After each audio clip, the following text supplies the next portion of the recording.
Do you know that a cheap, simple little match is the most valuable thing in the world? And with them, I am going to buy the world. Hi, welcome on another Whosredas video. So, are you a fan of old movies? Even if you're not, you might have heard this phrase before, which is the Match King. And of course, you are right to assume this is some kind of movie since I raised this question in the first place, but also the word itself sounds like a title or a name of some sort. The Match King is a 1932 American pre-code drama film made by First National Pictures, based on a novel by Einar Torvaldsson. Not only that, but also Night of January 16th is a theatrical play which is said to be inspired by the death of the Match King. All of this sounds very unrealistic and fictional without any context, but the name Match King actually refers to a real human being, Ivar Kreuger.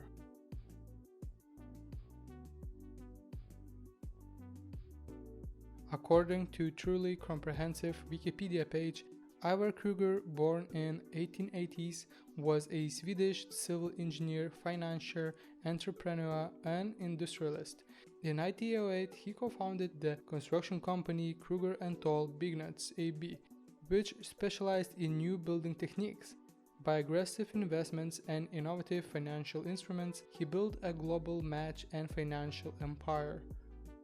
Between the two world wars, he negotiated match monopolies with European, Central American and South American governments, and finally controlled between 2/3 and 3/4 of worldwide match production, becoming known as a Match King. The impact of Ivar Kreuger was so profound that it literally changed people's lives, culture, and to this day, his rise and fall is a very intriguing topic. Throughout the years, extensive amounts of books were written describing, uncovering lives of Ivar Kreuger and his family. Kreuger's financial empire has been described by one biographer as a Ponzi scheme, based on the supposedly fantastic profitability of his match monopolies. However, in a Ponzi scheme, early investors are paid dividends from their own money or that of subsequent investors. Although Kreuger did this to some extent, he also controlled many legitimate, often very profitable businesses and owned banks and real estate, a gold mine, a pulp and industrial companies, besides his many match companies.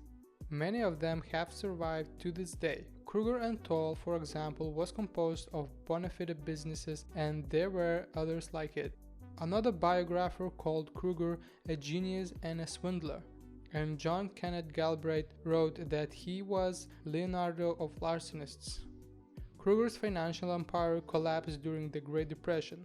The Price Waterhouse autopsy of his financial empire stated, "The manipulations were so childish that anyone with a bit of rudimentary knowledge of bookkeeping could see the books were falsified." In March 1932, he was found dead in his bedroom of his flat in Paris. The police concluded that he had committed suicide, but decades later, his brother Torsten claimed that he had been murdered, which spawned some controversial literature on the subject. Kreuger was born in Kalmar, the eldest son of Ernest August Kreuger, an industrialist in the match industry in that city who also was Russian vice consul, the position he had inherited from his father, Pierre Edward Kreuger. Ernest August's wife was Jenny Emily Kreuger. Ivar Kreuger had 5 siblings: Ingrid, Helga, Torsten, Greta, Britta. At the age 16, he began studies at the Royal Institute of Technology in Stockholm, from which he graduated in combined master's degrees covering both the faculties of mechanical and civil engineering at the age of 20.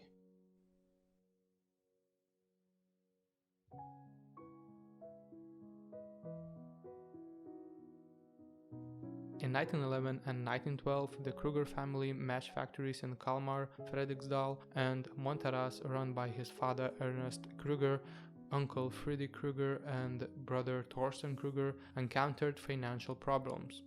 Kreuger was then advised by his banker Oskar Rydbeck to turn factories into a stock corporations in order to raise more capital.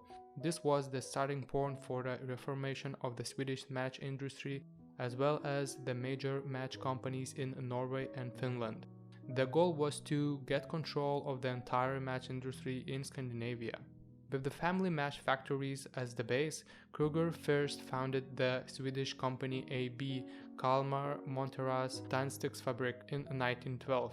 His father Ernest and uncle Frederick became the major shareholders and his brother Torsten was appointed as the general manager. Ivar became a member of the board. A merger between this company with several other small match companies in Sweden, the company Swedish United Match Companies, was founded in 1913 with Ivar Kreuger as the general manager. Later, by merging with the largest match company in Sweden, AB Jopking Volkan, Swedish Match was founded in 1917. Ivar Kreuger was so persuasive in arguing for the merger that he managed to overvalue his side of the deal so that it was essentially the smaller organization taking over the larger one. It was his first big venture in inflating values, which became his prime tactic thereafter. One of the main designers behind this operation besides Ivar was his banker Rydbeck. The total number of shares in a new company was 450,000. Ivar Kreuger personally owned 223,000 shares and his new holding company Kreuger & Toll Holding 60,000. This company group now covered the entire match industry in Sweden, including all major companies that manufactured the production machines used in the factories. The total number of employees working in the match production in Sweden in 1917 was around 9,000. It also had control over major companies supplying the raw material for the match industry. During this time, Kreuger also acquired the largest match manufacturing companies in Norway, which was Breen and Halden, and in Finland, Viborgs and Kakola. However, Kreuger not only acquired companies but also introduced a new way of thinking in the Swedish match industry with large-scale production facilities, ideas to increase efficiency in production, administration, distribution, and marketing. He managed to unite the Swedish match industry as well as major match companies in Norway and Finland. With this new company structure, the match industry in Scandinavia became a major competitor to large manufacturers elsewhere.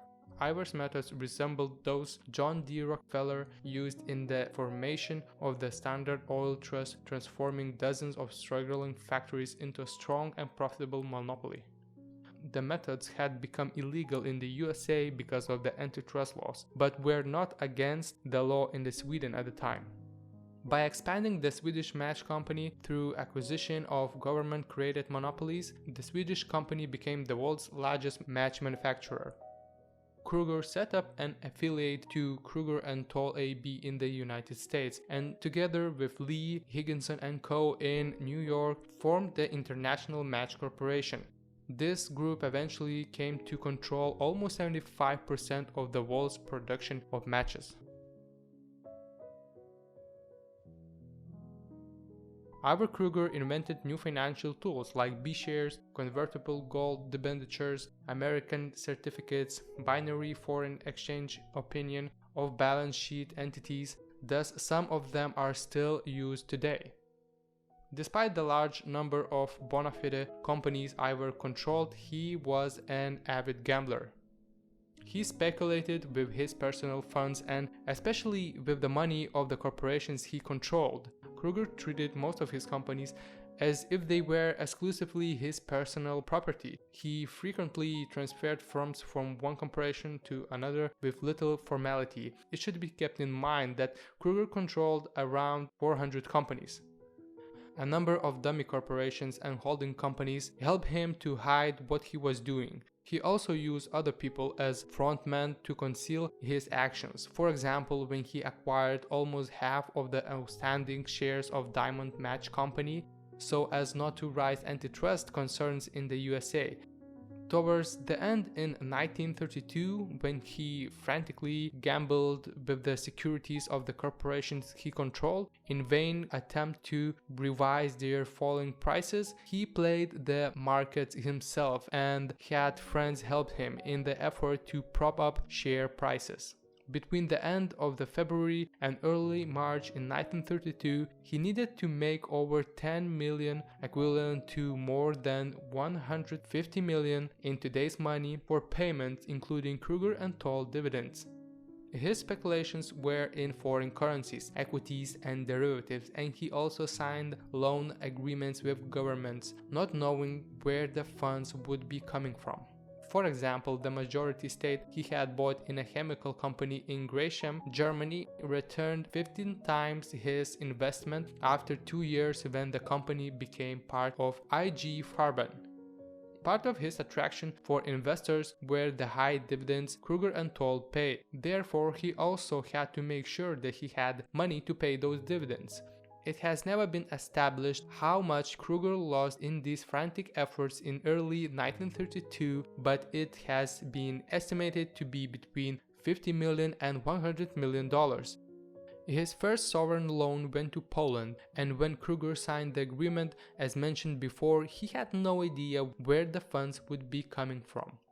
He made a deal with Germany for a $125 million loan, almost $1.9 billion in today's currency, with the condition that Germany sign the Young Plan and of course award him a match monopoly. He already controlled 70% of German match production before the loan agreement.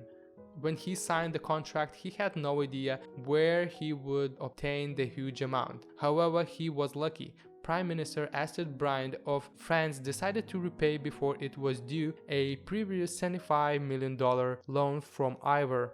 Incredibly, the French agreed to pay this sum by April 1930. Just before Ivar's first payment to Germany was due, the payment gave Ivar enough cash to make his first installment. Either he had negotiated a sweetheart rescue deal with Prime Minister Briand, or he was incredibly lucky. He also made $5 million, which is in today's currency is 75, due to the way the loan to France was structured. It had been discounted, and although France received only 70 million, it was obligated to pay back 75 million.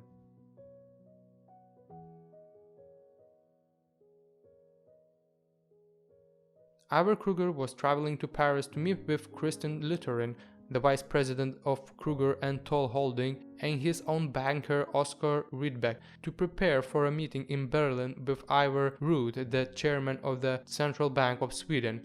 But the day after, he was found dead in the bed in his apartment at the venue Victor Emmanuel III. The French police and physician came to the conclusion that he had shot himself sometime between 10:45 a.m. and 12:10 p.m. A 9mm semi-automatic gun was found on the bed beside the body. Kreuger's death precipitated the Kreuger crash, which hit investors and companies worldwide, but particularly hard in United States and Sweden. In 1933 and 1934, the US Congress passed several security reform legislations that were meant to prevent from repeating such events. These bills were largely successful in their mission, and the American financial industry did not witness frauds of the same magnitude until the Enron scandal and the Bernard Madoff's Ponzi scheme. A Foreign Affairs report from 1930 had judged that of the $630 million worth of assets the company claimed to have, $200 million which came from the match business, $30 million were in the bank, and the other $400 million were merely categorized as other investments. When the company finally went bankrupt at the end of March 1932, claimed assets of $250 million turned out to be non-existent. Prior to the crash, Kreuger had issued thousands of participating debentures. These were very popular and a firm public belief in the rising Kreuger empire, which convinced contemporary Swedes to invest in these Kreuger papers. Following the Kreuger crash, both the debentures and shares became worthless, and several thousand Swedes and small banks lost their savings and investments as a result. Large investors and suppliers, apart from shareholders, received a total of 43% back.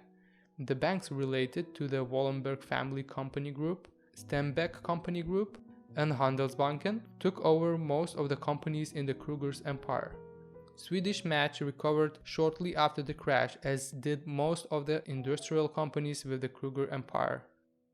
Swedish Match received a large government-guaranteed loan that was fully repaid after several years. IMCO in the USA, however, did not survive.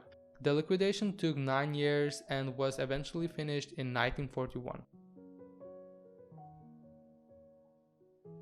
Ivar himself admitted to some extent that not all was above board when he said, "I've built my enterprise on the firmest ground that can be found, the foolishness of people." Perhaps Andrew Battier summed it up the best. Ivar Kreuger is still a bit of enigma in history. At times it seemed that he was a solid, if ruthless businessman, and at other times he appeared every inch a scam artist. Between those times, he built a match monopoly that overreached or orchestrated one of the biggest pyramid schemes in history.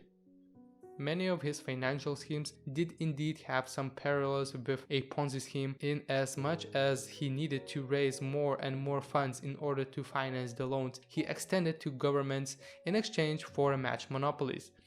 It's obvious that it's impossible to have earnings in a single digits, as these sovereign loans typically paid, and continue paying dividends in double digits. Dividends were as high as 20%. However, while paying high dividends was definitely one of the attractions of Kreuger's companies, paying dividends to his investors did not come exclusively from new investors, which is the case in the Ponzi schemes. Dishonesty was part of Ivar's behavior almost from the beginning of his career. After the first loan documents for a match monopoly were signed, Ivar decided that it might be useful in the future to replicate a senior Polish finance ministry official Dr. Głowicki's signature. But the forgery of Italian bonds was outright fraud. Ivar Kreuger even misspelled Boselli's name several times in the documents. Yet it would be a mistake to conclude that Ivar was nothing but a crook. Reality was more nuanced. For one thing, disclosure rules in his days were much less stringent.